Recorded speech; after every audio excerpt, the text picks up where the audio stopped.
Welcome back to another episode of the Natty Teacher. I'm, of course, your host, the Natty Teacher. And today, we got another early morning workout. It's just a little after, a couple minutes after 6:30 right now. Just a couple minutes away from the gym. Pre-workout meal consumed. Pre-workout powder also consumed. And we are going to crush some pull. We got our pull A day today, which is our horizontal focused pull day. Meaning we got a good amount of rowing type movements, bent over type movements, things like that. Okay, so this will be a awesome workout. I will tell you this, man. I am running off of fumes. Fell asleep a little later than I would have liked to. Got up around, a little after, I don't know, a little before 3 a.m. Just could not fall back asleep. Like, I mean, I did. It was one of those things where you would fall back asleep and then wake back up. Fall back asleep, wake back up. Fall back asleep, wake back up. It was just, I was just up and down from about 3 a.m. till, I got up. I ended up just finally getting up a little after 5. So for a couple hours there, I just could not stay asleep consistently. It was annoying. So, happens to the best of us. What can you do? But just doing what I can, man. Doing what I can to keep rocking and rolling. I don't know. You can tell I'm tired, man. I'm tired. I'm out of it. Anyways, again, for our horizontal pull day, more rowing focused movements here. Again, you could kind of quantify this as more of a quote-unquote back thickness workout. First exercise on the docket is a good old school barbell row. Now, we will do some mobility work. I'm not just going to jump right into it. If you are going to start with a larger movement like a row or what have you, I definitely would recommend, making sure you get a decent little warm-up in before that. So we'll do some mobility work with some lighter dumbbells, kind of get, the arms and shoulders and what have you pumped up a little bit, all the accessory stuff around the back and including the back a little bit as well. Get some blood pushed into there and then go from there. Okay? So I'm really trying to take the ego out of my barbell rowing. That is something I've ego rowed for years. So I'm really trying to stick to legitimate barbell rowing here with minimal body English, maybe a little bit, but minimal body English. So we'll see how that goes. I'm excited about it today. So this will be a fun start to this new training mesocycle for these 6 weeks. Again, I've been doing Smith rows, so it's not like a really completely new exercise by any means, and definitely not new to me. I spent the majority of my training for back barbell rowing, so it's exciting to go back. But I want to do it right this time. Is all. I want to do it right this time, so we will. We're gonna do it right. Anyways, not sure what the weight's gonna be. No idea. We'll see. But top set of barbell rows coming at you right about now. All right, well, as promised, barbell rows to start us off. Some actual bent over barbell rows. Now, I forgot how hard rows really were, man. But to be honest with you, I just didn't connect with these as well as I would have liked. This was actually my back off set. I had touched 275. Well, it didn't feel super comfortable. Went and did 245 for a set of 7. And then here was 225 for, I believe, 10 or 11. So again, this was kind of our down set after, a couple of, one really top set. And then I went to 185 after that and hit that for 15. Again, it didn't feel terrible. Felt pretty good, but I just didn't connect with it like I do on the Smith machine. So next week, we're going to go back to some good old bent over Smith machine rows, drive through the back a little differently. Then went on to a chest supported row. Felt good. Felt strong on this one. I don't know what it was today with this, but after all of that rowing, I came into this one, and I don't know if it's maybe just because I'm going from a free weight to a machine or what, but man, this felt smooth, felt good. Again, really what we're trying to do here, guys, is we're trying to drive that chest into the pad, and then as I actually row back that weight. So make sure that in a chest supported machine like this, you are not allowing that chest to come back. Okay, you want that chest to be driven into the pad on each and every rep. Make sure you're getting a nice full stretch and driving those elbows back at least roughly to parallel-ish to to the side of the body. That's where I found that seems to connect pretty well. Again, this is a phenomenal upper back builder for sure. We did top set here, and then I dropped the weight about 10% went from there. Then some Meadows rows. I will say next week, I'd probably like to drop the weight a little bit, maybe do like 3 quarter plates and a 10 instead of 4 quarter plates. I hit this for a set of 8. My torso was rotating a little more than I would have liked it to. It wasn't bad. But I actually dropped this down to, like I said, I did a set of 8 here, and then I dropped it down to 3 plates and did that for a set of, I think, like 12 or so, and that felt much better. So I want to work a little bit lighter than what I was doing there. It was my first ever time doing that exercise, actually, like within working sets though, so that's okay. Anyways, low row. This is kind of a newer one for me. So what I'm actually trying to do here, if you watch the back musculature, you'll see that I'm actually really pulling with the upper back. Now what I have here is I have this machine, and I have the seat all the way up as high as it can go, and I'm gripping not quite at the very bottom of it, but dang close to the bottom of those neutral grip handles, and I'm rowing that weight back, and it's really helping me. I'm really like focusing and pulling with that upper back. Sorry guys, I'm still super tired as I'm doing this voiceover here. I got terrible sleep last night and had some digestive issues. I don't know if I pulled a muscle in my midsection. Something's been off, but trying to get that reset. So anyways, so yeah, pulling back, really squeezing in that upper back and going from there. So we did a set actually before this that felt pretty good, but the range of motion was a little bit more limited than this one. And then this was actually my back off set, so we'll work more around the weight I was using here, maybe a little heavier.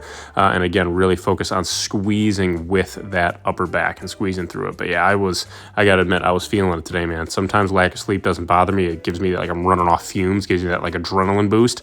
Today, I felt it for sure. So again, 2 working sets there. Then some machine rear delt flies, went up and added weight from last week and actually added some reps as well, gripping really pretty much as far on the inside of these handles as we can, and again leaning into the pad, guys, so we don't have our feet in front of us. We actually have our feet off to the side and slightly behind us, so we are driving that chest into the pad, and we are just opening and closing, pulling with the rear delts, getting them parallel to the side of the body at the most, and then allowing them to retract and make sure we're really controlling that retraction. So we did 3 sets here all with this weight. In between that, again, I would keep them in that 12 to 20, 25 rep range or so. So this was our top set here, did it for a total of 21 reps, didn't drop, excuse me. Did it in a follow-up set, hit that for 17 or 18 reps, and then did a third set for I think somewhere between 13 and 15 reps. So yeah, if you guys, here's one thing, I don't know if it's a science or an ego-based thing or whatever, but if you got to reset and like rack that weight and you can feel you got a couple more in you, dude, reset, rack the weight for a second and keep going, okay? You don't necessarily have to do that every set, but if you can recover from it and you feel like you can keep going a little bit, you got a few more in the tank, I would always recommend, push that boundary a little bit. So again, 3 working sets of those rear delt flies. Then some dumbbell preacher curls here. Now this was, again, it's my first time in a long time doing dumbbell preacher curls, like actual working sets. Last week, if you watch my deload video from last week, for our pull A session, I did, do a couple lighter sets just to kind of get a feel for it. So today we just worked with a 35-pound dumbbell that ended up doing 3 working sets there. We did a top set of 10 here. Rested a minute in between after I did my left arm, did my right arm, and then rested a minute, did my left arm again, right arm, rested a minute, left arm, right arm, that kind of thing. So we did a set of 10 with each arm, a set of 8, and then a set of 6. So again, you can see I'm really controlling that weight on the way down and getting a nice full stretch, and then coming up out of the bottom and getting a full squeeze at the top.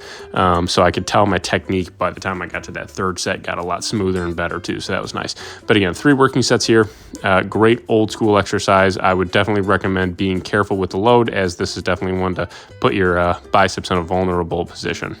Okay, then some dumbbell hammer curls. Now this one, I will say I did go a little too heavy on this. You'll notice as I get into my later reps, I am, cruising. I'm really trying to push through this a little bit. Again, it was just one of those sessions where I could feel that sleepy, tired, like I'm yawning right now. Excuse me. Definitely try to get to bed nice and early tonight. But again, bringing those dumbbells slightly in, you can see that I kind of kicked up with the shoulder here on these last few reps, so that's definitely not something I generally like to do, but this was feeling good and heavy. Bring it up to about 90 degrees, maybe slightly above that. I would recommend slightly above that. Like I said, I kind of it felt good, but I definitely knew I could do better.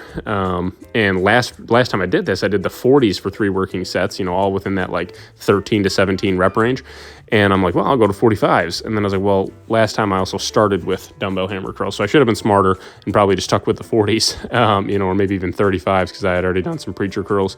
But you know what? It's a good starting point, a good point for me to work from and go from there. So 3 working sets here, all within that 8 to 12 rep range. So this was our first working set, and then like I said, we did 2 follow-up sets there. Looking thick. Very thick, and again, nothing wrong with that, but we actually are going to be recomping a little bit, dropping calories just a little bit, but still being a caloric surplus. Pull A complete. All right, I'll tell you what. Coincidentally, a lot of the times when I don't get the best sleep, for some reason, I always have really good workouts. Today was kind of one of those days. I'll be honest with you, man. I am feeling it. I got crap for sleep, like I said, very tired. I just feel drawn out, you know what I mean? Not like an achy, like muscle drawn out, just like I want to go back to bed drawn out, you know what I mean? But I will say this, that was still a good workout. I can't give it a 12 out of 10 though. I can't. I threw back in some barbell rows. I should have just stuck with the Smith machine. I've been rocking Smith machine for a long time for a particular reason. I really do love the stability factor there. I feel like I can really hit my back a lot more efficiently. I wanted to ego it a little bit. I wanted to throw back in a big movement like that. And man, I'll tell you, I paid for it. Felt okay. It wasn't terrible. It's not like it was a bad exercise. It's just, I just couldn't connect with it as much. But I wanted to try to force it because it's like, oh, it's a good old school barbell row. Ain't nothing wrong with that. I just didn't feel it as much. I literally just did not feel it as much. So it's one of those things where, now I know. So that's good. Now I know that I will stick with the Smith for my bent over rows, lock in a little bit better, stay in that nice, path, bar path, all that kind of fun stuff, have that extra added stability, hit the back a little bit more efficiently. So I can also tell one thing, and this is, guys, I'll tell you, and this is why consistency is so important, okay? This past weekend, on both Friday and Saturday, I had just kind of some extra food, extra treats, extra food, quite a bit of extra food on Saturday especially. And I'll tell you, yeah, I got some sig pumps yesterday. My pressing strength felt good, all that, but I can tell that food still has not fully processed through my system. And I just feel like just bloated. You know what I mean? I just feel kind of puffy and bloated, and I know that not getting good sleep obviously adds to that for sure, but I know that all that extra food definitely has not made its way all the way through my system yet. So that's why it's so important when, like, the consistency aspect, with the consistency aspect, that's not just, going to the gym. That's, when you have those urges, even in the off season, to like, I'm going to indulge and eat a bunch of extra food and all that. It's like, okay, but remember what's going to happen after. You know what I mean? Is future you going to be happy with what current you is doing? And future me now was not happy with the choices I made both Friday and Saturday with extra treats and food and all that kind of stuff. Shouldn't have done it. Like I said, I can just tell that my gut is still kind of bubbly and just doesn't feel good. You know what I mean? Just literally does not feel good. And that's, exactly what I don't want to feel. Off-season prep, doesn't matter. Don't want to feel that at all. So anyways, I'm going to go home. I do still have abs today along with cardio, so I'll do that when my daughter is taking her nap later on, but that won't be for a while. So I'm going to go home, have my post-workout meal, hydrate, chill out a bit, just kind of do what I got to do to get that, recovery process started. And then a little bit later on, we'll hit some abs, we'll hit some cardio, and we'll be done for the day. Anyways, all right, guys. Join me tomorrow. I got my quad workout, my leg A workout, which is more of my bigger compound movements, a couple different squatting patterns, leg press, that kind of fun stuff. So definitely more biased towards the quads for sure. We got that going on tomorrow. Make sure you tune in for that. Make sure you like and share this video. Drop a comment below with any questions or feedback you got for me. Hit that subscribe button if you have not already, if you want to. You don't have to, but if you want to, go for it. All right? All right. For today, though, I am the Natty Teacher. In this, only the second episode of Road to Natty Pro is over. I'm out. I'll catch y'all on the manana.